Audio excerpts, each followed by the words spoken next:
and welcome to another episode of the KAMARA show. I'm so excited to be here today. Our special guest is no other than Hollywood actor, author, actor of Black Lightning, The Wire. He's been in some great other TV series and shows. You guys probably already know him. My own said mentor and boss, Mr. Also the owner, did I forget? The owner of Acting Academy, Performing Arts School. It's right here in Philadelphia, PA, where the studio is located. I'm super excited to have him. Today we'll be discussing Black community mental health. Mental health in the Black community. He's just going to share with us his success story and his journey and how he made it on a big screen on TV. And I'm just super excited to have you here with me today. Ladies and gentlemen, welcome to another episode of the KAMARA show. Today, I am super excited to have here with me a very special guest. He is no other than an actor, a writer, a director. Also, he acted in The Wire, Black Lightning, his new TV series, The Wonder Years. Okay, this is a very special guest. You guys don't know how important this guest means to me. I'm excited to have you here today, and we will be talking about mental health in the Black community. I have so much questions to ask about his career, how far he have come, and we're gonna ask other good juicy questions. So you guys stay tuned. Nakia, how are you? I'm doing great. Yes, thank you for coming. You always come through whenever I need you at the right time and at the right moment. I really appreciate that. Okay, so you are an actor who was born and raised in Philly. Yes. Born and raised in Philly, and a lot of great stars come from Philadelphia. Yeah, a lot. So tell me about, I know you got a lot going on. So we're just gonna learn a little bit about you. We're gonna talk about your career before we get into like the actual topic. If you're not aware, this show is pretty much around mental health. The struggles that we have within our community is taking our mental health seriously, and we'll also discuss social topics around issues that goes on, in our community. And I know one of them is gun violence, and I saw you part of advocates group, advocating about gun violence, or you shared something around that, gun violence in our community now. So we will get into a couple of those topics, but first, just introduce yourself. Okay. Hey everybody, my name is Nakia Dillard. I'm an actor, director, producer, casting director. I wear a lot of different hats depending on what the job is. But mainly, I love giving back. I love helping people. I love, seeing people Right. you can use, and it also can be therapeutic. Exactly. Depending on like whatever scene it is that you may get Yeah. for that day, and so yeah, that's pretty much me. I just enjoy seeing people prosper. Yeah, and that's one thing I like about you. I always see you share work on your social media platform, and it's not something like directly towards what community and what you do for people, and just shining a light on them and giving them that opportunity, to be out there. So tell me about how your career started, like how you got into acting business. So the acting, Yeah. well, I started by taking classes. I took a few acting classes, and it used to be like a kind of like a paper that would come out to all the theaters. Mm-hmm. And it would list all these different auditions. So I would scour through that and audition as much as I could. And So would you say like you got a lot of no's in the industry? Because I know this business is very tough to, everyone think, because you're like, for us Africans, you're in the land of like people who didn't believe in what you were doing, and how did that, impact your career? yeah. Well, because when I started out, I was a really shy kid. So when I started acting, people was like, "How are you gonna act? You can't even talk. How are you gonna do that?" So I had a lot of people that said different things about me, but again, it wasn't about what they said; it was about what I said. Right. And yeah, I've gotten a lot of no's. I've gotten a lot of jobs that I may have, you know, got, but it was a lot of times it's about your community. Yeah. Of people that you grow with. Because by them knowing about you, they can give a good word for you for other people. Yeah. You know, so a lot of times it's your community. But yeah, Right. you're gonna see in acting, you don't hear the word no, you see the word no. Right. So when you don't get that call, yeah, or you audition for a TV show or whatever, then you yeah, see the movie, yeah, it comes out, you're like, and oh, I you're not didn't in get it. the job. Oh man. But it's never like they call you up, hey, Yeah. you didn't get the job. It's never like that because as also a actress in this business, I have been to a couple of auditions, and I always expect, oh, Miss Williams, we really like how you did, do your audition, and unfortunately, exactly what I expected. Like you go for job interviews, and when you don't get the job, they send you an email and say, Miss Williams, we find a better candidate than you, and stuff like that. So that's what I expected in the acting business. I'll go for auditions, and I'm like, what? They didn't call me, they didn't write me, they didn't tell me like you was bad, you was good. I'm quitting this business. So I'm glad that you made that statement around that's not what it looks like. It's a different ball game when they turn you down. So you really have to be like self-motivated, be ambitious on getting it done and keep going, even if you get a lot of no's. So, when would you say, like, what opportunity was it that you got that was a breakthrough for you?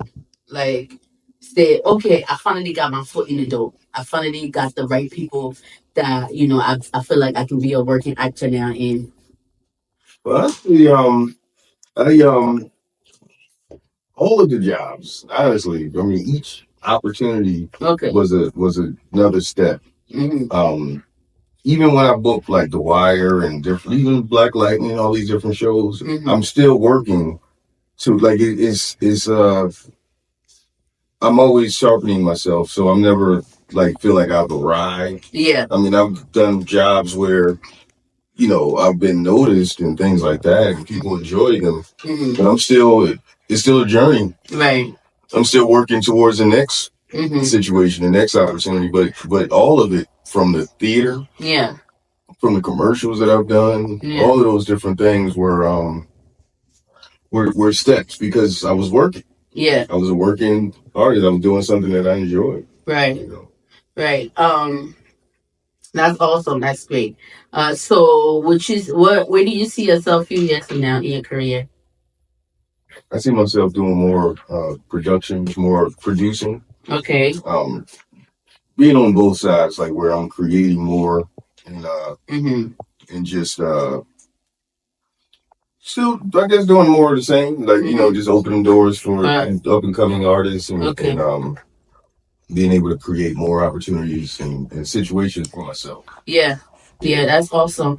And would you say this is a business or would you say it's an investment? Both. Both? Okay. Yeah, I would definitely say it's definitely, you gotta invest in yourself. Yeah. From classes to networking events. Yeah. But it's also it's a business. Okay. So if you can just talk about like the kind of people that you're cooperated with, like the people that that brought you, that have worked with you to push your career, to a different level, stuff like that.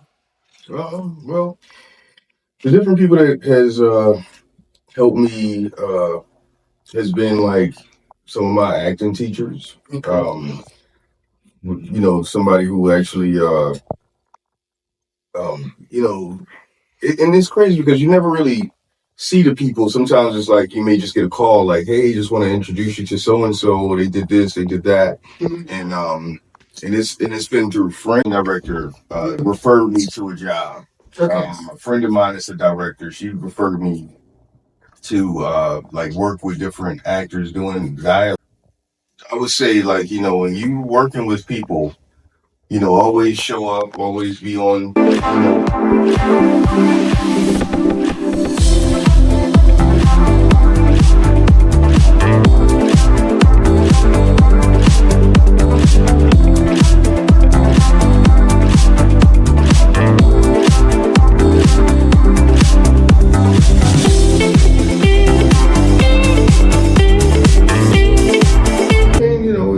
I grew up with a single parent. Okay, in a single parent household. So I didn't have a father figure in my life. Yeah. As a child, I had different men that I could kind of like look up to, but then some of them were doing some craziness. Yeah. So I had to kind of like I said, the art world kind of like made a substitute for some of the male figure that I wanted to kind of emulate myself after. Okay. But yeah, but I so how did that how did that make you feel though? Like is your dad did he ever come around? My father died. Passed away when I was young. Oh, okay. So that was the only reason why it was a single parent household. Yeah, I'm sorry to hear that. Oh, that's all right. Yeah, so that was when you was a kid that happened. Yeah. Wow. Okay. But then, like you said, you have been opportune to have some male figure in your life, positive ones that you would say consider great role models. Yeah. I did. So and then you also grateful for that. And then there's a defense mechanism called sublimation, which is turning unwanted emotions into positive things. So what that looks like is, because I just now hear you say that, your acting and your art was kind of something that you look up to or look at to, to identify with, without having a fatherly figure. Well, you have some, but, somewhere your art kind of replaces, or not really replace, I shouldn't use that word, but was kind of a supplement of that fatherly figure that you wanted to kind of somewhat identify with, and emotions for whatsoever that you're a great mentor to not only just young girls but as well as young boys. So that's good.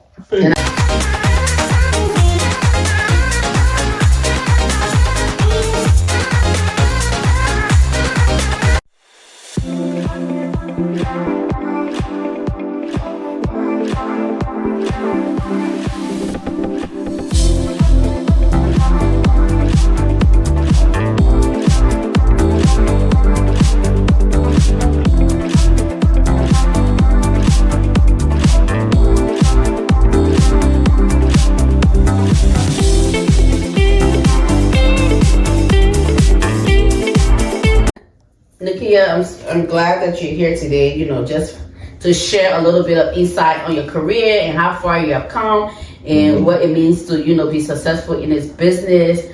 And as I stated to you earlier, this show is really around bringing some awareness to social issue in our community, as well as to talk about mental health, because a lot of time we shy away from, talking about mental health in our community. And we feel like there are a lot of times that people keep things in and, it ends up not being good. So let's talk about real quick mental health in first I'll tell you about mental health in the African community. A lot of Africans think mental health like, anxiety, depression, all of these other diagnoses. A lot of the time they think that it comes with like spirituality and demons possession, that you can just pray, those feelings or those emotions away. And a lot of the time those things come from trauma, childhood trauma, maybe divorce, maybe loss of a loved one, addiction, and all of that stuff. And African men, I would say, because the suicide rate is high among men than it is in women, according to studies. So African men, are taught to be strong, are taught to not really express their emotions, or they're gonna be weak. So we notice like a lot of men, be it African, white, black, they keep a lot of emotions in, and they go through a lot, and they don't talk about their trauma, or they don't talk about, the healing process. And some don't even believe in going to therapy. So what is your take on mental health in the Black community? How do you perceive that? Have you encountered, do you know people who like, okay, my child is going through such and such, maybe the person being abused sexually or was in a home with domestic violence and abuse, and that person is, or maybe addiction, and that person is now seeking some type of, counseling or some type of therapy. What is your take on mental health in the Black community? What have you observed? Well, it's going strong. I mean, it's a lot of mental health that's going on. That a lot of people are, really going through some tough mental times. You got social media. You got different things that can trigger certain things. Then you, depending on where you are, your environment can really be tough on, because even like here in Philly, like we're a very creative town, but we're not really a art push town. So you got people that have dreams and different things like that, but then they're living with people that are naysayers, talking their dreams, basically putting a pin right in their balloon, popping their balloon dream and everything. Yeah. So it's a lot of stuff going on, and then it's a lot of addiction. Addiction. Yeah. And again, you don't know where it's coming from. If it's coming from, just their past. They could have been molested. It could have been anything could have happened to them. Seeing their parents get divorced, or not having a parent, or growing up with friends and different people trying to encourage you to get addicted on drugs and all types of, it's so definitely I think they all need some type of outlet, where the whether it's therapy, talking, definitely you got to talk to somebody. But again, if you don't know where to go, you don't know where to go. Exactly. So, I worked in child welfare for some time, and one thing I observed, I worked in North Philly, and most of the children that we work with, they are in the system, meaning they were either taken from their parents and they're in foster care, or maybe they're in kinship living with a family member. And a lot of the time, someone was removed from their home due to sexual abuse, maybe by their siblings or by their parent. They were moved due to drugs within our home, or physical abuse where the beat on the child and the child ended up in a hospital and it was reported. And then children having to move from different homes and different family, that's within itself is very traumatic. Right. And a lot of children grow up and they don't heal from that. And then there are parents who also abandon their children. Yes, so they leave their children in a hospital, they leave their children with a friend, and people tend to grow up and become an adult and bring in these unwanted emotions with them, and they end up being a kind of adult who become addicted, because addiction is a coping mechanism. People uses drugs and substances because even though it's a mild addictive way of coping, it's not a good way of coping, but it uses it to soothe themselves and to make themselves to feel better, but they only become more and more addicted to it. Like, I don't know, what is your take? Because as you stated, when I'm driving, and this is probably not only in Philly, but when I'm driving, I see a lot of homelessness. I see some people on the street and they're laying there, they're sleeping on the floor, and I just have some questions around that. Like, what is your take on that? Sleeping on the floor, walking up to the car and like begging, and just comes to this addiction, like you said, trauma. But what is your take? Like, do you feel like there's the city, or on like a meso level, there's not enough laws around getting these people out of the street? There's not enough resources to help them? Like, far as resources, I mean, they would have to know where to go to get these resources. So maybe it's just education or learning, or having the people around them that can tell them where they need to go to get help. I mean, all you can do is just try to talk to as many people, or just guide them as much.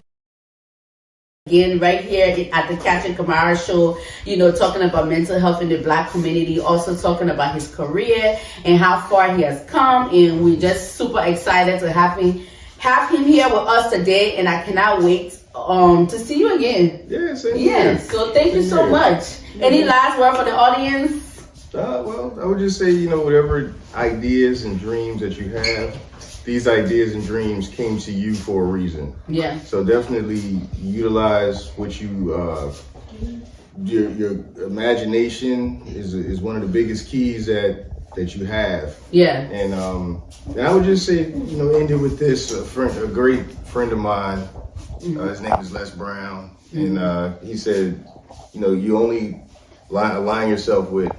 It's called OQP, only quality people. Okay.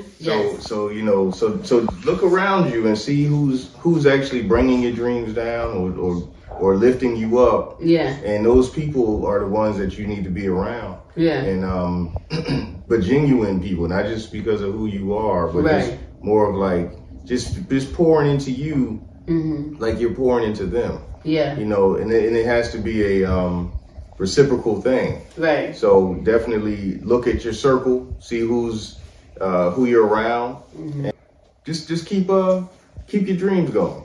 Okay. All right. Thank you, ladies and gentlemen. Nakia Dillard. All right.